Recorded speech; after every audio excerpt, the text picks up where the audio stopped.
Mais do que nunca, o refrão do Roberto Carlos que diz: "Esse cara sou eu", vai tocar na playlist dos fãs do Fernando Alonso. E por que não no próprio Fernando Alonso, né? Se ele souber quem é o Roberto Carlos, eu acho que ele vai colocar essa música assim. Mas o cara merece, né? Brigou com roda a roda com o Lewis Hamilton, brigou lado a lado com o Carlos Sainz também. Merece muito esse pódio nessa grande estreia que ele fez com a Aston Martin. Mas, assim, eu vou colocar um outro ponto aqui em cima da mesa, não desmerecendo o Alonso. Pelo contrário, o cara pilotou muito, se não fosse a pilotagem dele, não renderia nem metade do que o carro rendeu. Mas o motor Mercedes da Aston Martin foi uma grande surpresa nesse fim de semana, porque o motor Mercedes ainda não tinha se adaptado bem nesse regulamento novo, implementado lá no ano passado.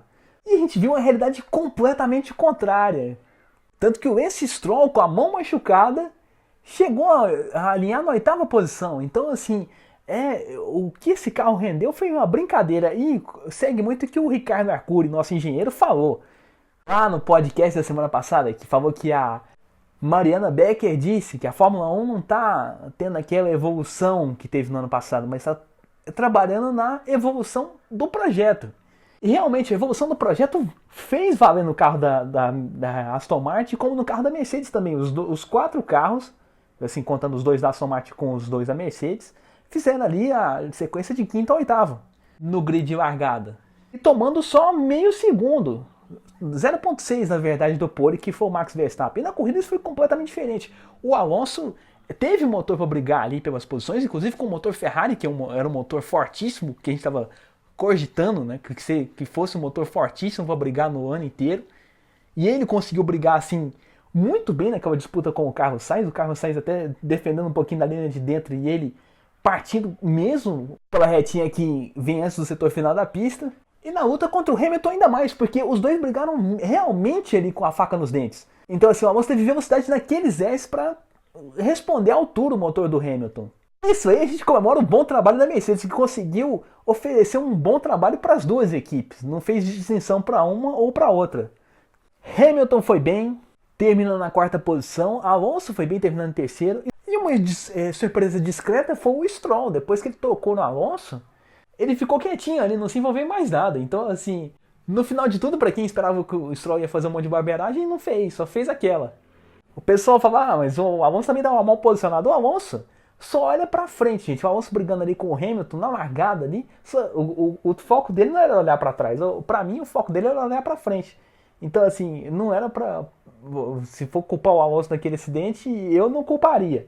Realmente o culpado foi o Stroll, mas apesar disso, depois disso, e depois dele escapar numa curva 10 ali, ao longo da corrida, ele se manteve quietinho ali e conseguiu a sua posição, que foi o 6º lugar na verdade, né? Foi uma posição bem surpreendente.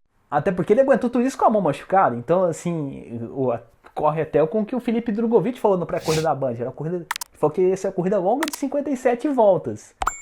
E explicou ali com isso o desgaste que o Stroll poderia sofrer. E aguentou até bem, né? 57 voltas, dando 2 escapadinhas na curva 10, tocando com o Alonso.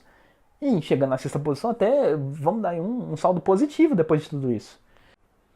Agora, saldo negativo a gente dá pro Leclerc, que o carro estragou o motor. Isso aí a gente vai discutir bastante no After Race lá do Portal High Speed. Se você tá vendo esse podcast pelo Spotify, vai lá no YouTube depois que acabar aqui, acessa lá no Portal High Speed, lá no High Speed, que é High Speed TV, lá no YouTube. Lá o After Race que a gente fez nessas noites de domingo, depois da prova. Mas já vou adiantando aqui meu ponto de vista. Eu acho que não se deve culpar o Frederico Vasseur logo de cara, porque é um problema, se tudo indica que foi um problema elétrico, é um problema que acontece. A gente só teve uma semana de pré-temporada, então realmente não dá para chegar com um carro tinindo logo no comecinho de ano. E outro ponto, o Carlos Sainz chegou até o final, chegou na 4ª posição ali brigando com o Alonso. Então, não foram os 2 carros que quebraram. E acho que não é um momento para se preocupar ainda. O que seria um momento para se preocupar, a mesma coisa que aconteceu no ano passado. A Red Bull abandonou com os 2 carros nesse GP do Bahrein. E ali deixou a gente com um ponto de interrogação sobre a confiabilidade do carro. Mas eles conseguiram responder, foram campeões mundiais de construtores quando o ano acabou. Então, a gente tem um grande ano pela frente ainda, então para culpar o Frederico Vasseur tem que ser alguma outra coisa mais forte, principalmente o problema de estratégia, que a gente ainda não teve. Agora um problema não, né? Vamos dizer assim, uma questão que é a falta de pintura dos carros, principalmente da Mercedes e da Alfa Romeo, com essa pintura preta. A Mercedes diz que é para diminuir o peso do carro. E assim, tirando um pouco de peso da pintura, isso faz ficar mais rápido. Mas, cara, o Alonso foi mais rápido no treino de sexta, que são as condições da pista de domingo, que foi disputado na sexta-noite, né, que eram as condições de classificação e de corrida no domingo, com um carro verde escuro, não tinha falta de pintura. Os dois primeiros colocados da prova foram os dois carros da Red Bull, que são azuis. E escuros, mas ainda tem uma mão de tinta forte. Então, pra mim, isso não faz sentido, mas será que, na opinião do nosso engenheiro, isso faz? Será que... Diz aí, Ricardo Arcuri, qual é a sua opinião? Olá, caríssimo Natan e amigos do podcast aí final. Natan, excelente pergunta que você está trazendo hoje. O peso da tinta num carro de Fórmula 1 chega a até 8 kg de peso. O que isso quer dizer? Que dá uma diferença sutil, porém não é grande coisa. Não é, por exemplo, você pegar uma Red Bull e botar 8 quilos e ir para o fim do grid. Não é isso que se trata. Mas se trata, por exemplo, de uma disputa que você vai querer ganhar 2 décimos de segundo, aí vai fazer uma diferença, tá? Então, para pequenas diferenças, quando a coisa está bem no limite, aí sim esses 8 quilos podem transparecer alguma coisa. No caso de Alfa Romeo e Mercedes, que resolveram investir em colocar menos tinta, é uma ideia que eles tiveram para tentar ganhar algum décimo que estava faltando, tentar ganhar nesse aspecto. Mas, como eu falei, é muito sutil, não é grande coisa. E aí isso prova pelo que nós vimos com o Alonso nos treinos livres. O cara com o carro pintado completamente foi lá e foi uma rápida. Então mostra que faz uma diferença, só que não faz um milagre de diferença. Esse é o ponto que eu queria colocar. Não faz tanta diferença, é uma coisa bem sutil, muito sutil que faz a diferença. Além do mais, mesmo a Mercedes tem muitas partes pintadas, então que você não vai ganhar 8 quilos direto, você vai ganhar, sei lá, metade disso. E metade disso é metade do que eu falei antes, então a diferença é muito pequena, é menor ainda do que se pensa, tá? Então eu acho meio estranho as equipes ficarem pensando nisso, porque realmente a diferença é sutil, pode fazer diferença em algum momento, até pode. Mas não é nada que vai mudar resultado de balanço de grid, entendeu? Eu acho particularmente um pouco de exagero. Mas, Nathan, cá entre nós aqui, eu tenho uma solução aqui, eu andei pensando nessa solução. Sabe qual é? Envelopamento. Sim, envelopamento, que nem que você vê nos carros de rua, que faz aquela pintura fosca. Envelopamento. Coloca todo mundo sendo obrigado a colocar o envelope com determinada densidade, ou seja, quilos por metro quadrado do envelope. Todo mundo tem que estar envelopado, todas as partes externas do carro tem que estar envelopadas, exceto o assoalho, por exemplo. E aí você, obrigatoriamente, todo mundo tem que estar assim. E aí você pode colocar a cor que você quiser, o patrocínio que você quiser. Meio que resolve esse problema igualando todo mundo no envelopamento. E ainda por cima, você pode colocar o patrocínio que quer, com a cor que quiser, que não vai prejudicar ninguém. Isso é um detalhe importante, tá? Vivemos em tempos difíceis, então qualquer coisa que você possa colocar que possa trazer propaganda é importante para a Fórmula 1.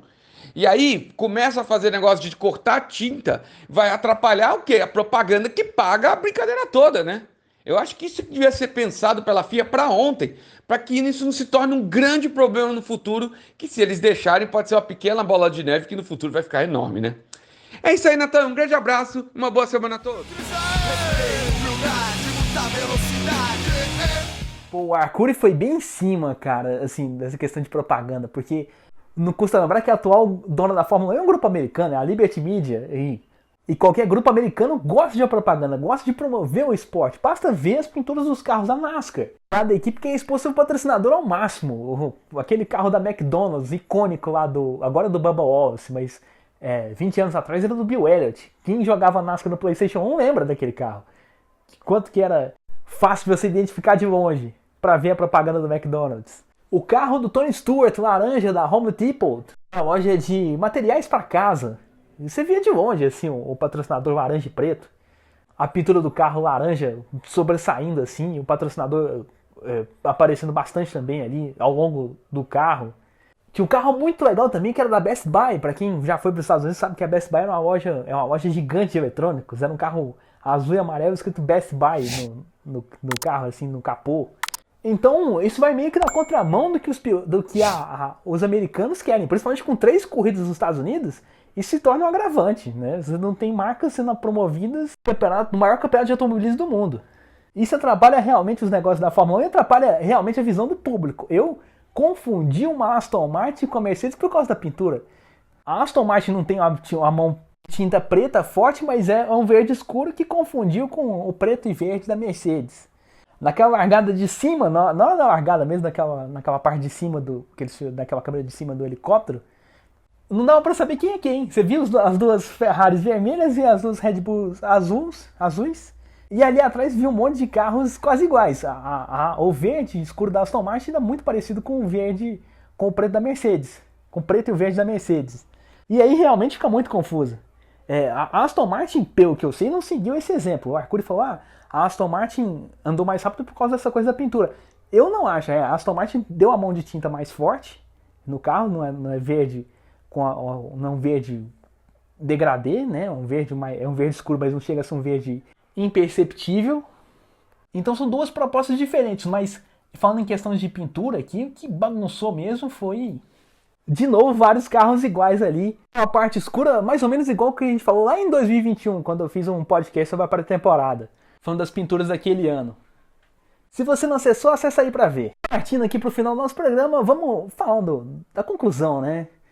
A gente tem uma Fórmula 1 com muitas mudanças por causa dessas estratégias aerodinâmicas, mas seguindo aquele que o Sam Collins, que é jornalista oficial da Fórmula 1, faz ali reportagens para um quadro chamado Tech Talk, que é um quadro que só fala das partes técnicas da Fórmula 1, falando dessas coisas, desse assunto sobre pinturas. Ele falou: Fórmula 1 não é uma competição de pinturas, mas sim de engenharia. E é isso que a gente tem visto, uma evolução técnica muito boa ali dos carros, dos motores, que não estavam bem, agora estão, né? Que, como eu falei, dos carros dos motores Mercedes. E essa estratégia aí de quem pinta menos quer sobressair mais do carro. Eu ainda acho, vamos encerrando aqui o programa, antes de encerrar o programa, eu ainda acho que a performance do Alonso tem a ver mais com o motor Mercedes do que com a pintura verde escura. A pintura verde escura acho que é padrão do carro. Para mim não tiveram intenção principal em diminuir a pintura do carro para ganhar velocidade. Isso diferente da questão do que o nosso Arcuri falou. Mas isso a gente vai ver ao longo da temporada. Vamos ver se esse esquema de quem pintar menos anda mais rápido vai ser a máxima de várias corridas. É o que a gente vai ter que tentar descobrir ali, principalmente na próxima corrida, que é a Arábia Saudita, que a pista é muito rápida, é um circuito de rua. E exige velocidade mesmo. Vamos ver se só o motor aguenta, ou se o motor e a falta de pintura também vão aguentar. Vão ser os principais. São coisas pra gente acompanhar e ver. Por hoje eu vou encerrando por aqui. Não esquece de seguir o meu Instagram, @NatanRefinal, Natan com TH. Siga o pessoal do Portal High Speed, que não só é High Speed TV no YouTube, mas é Portal High Speed lá no Instagram, Portal High Speed também no Spotify. Então, programa para você ver. Tem lives, tem corridas ao vivo, tem shorts, né, que são vídeos curtos. Então não falta programa para quem gosta de automobilismo. Por hoje eu vou ficando por aqui. Até a próxima e um grande abraço! Olha o Cris aí, humildade, muita velocidade. A TWE, humildade, muita velocidade. Destemido, arrojado, da curva eu me aproximo, na reta estou no vácuo. Quando menos perceber a sua frente eu vou estar. Quando passo de Aston Martin nem me escuto ultrapassar. É o meu nome, superação, a batida me dá